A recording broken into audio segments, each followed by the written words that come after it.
Railway मार्ग ओलांडत असताना रेल्वे गाडीची धडक बसून 24 वर्षीय युवकाचा मृत्यू झाल्याची घटना निंबळक शिवार तालुका नगर येथे गुरुवारी 6 जूनला रात्री 8च्या सुमारास घडली।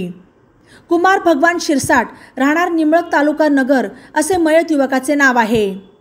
मयत कुमार हा काहीसा कर्णबधीर होता, त्यामुळे निंबळक शिवारात रेल्वे मार्ग ओलांडत असताना त्याला भरधाव वेगात आलेल्या रेल्वेचा अंदाज आला नाही आणि त्याला रेल्वेची जोरदार धडक बसली।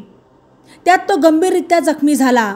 त्याला त्याचे नातेवाईक दत्तात्रय साठे यांनी उपचारासाठी जिल्हा शासकीय रुग्णालयात दाखल केले, मात्र तेथील मेडिकल ऑफिसर डॉक्टर खेडकर यांनी त्याला उपचारापूर्वीच मयत घोषित केले। याबाबतची माहिती दवाखाना ड्युटीवर असलेले तोफखाना पोलीस स्टेशनचे पोलीस हेड कॉन्स्टेबल गोरडे यांनी MIDC पोलिसांना कळवली। या माहितीवरून पोलिसांनी अकस्मात मृत्यूची नोंद केली असून पुढील तपास पोलीस नाईक संदीप पितळे करत आहेत। नवा मराठा यूट्यूब चॅनलला सबस्क्राइब करा आणि बेल आयकॉनवर प्रेस करा।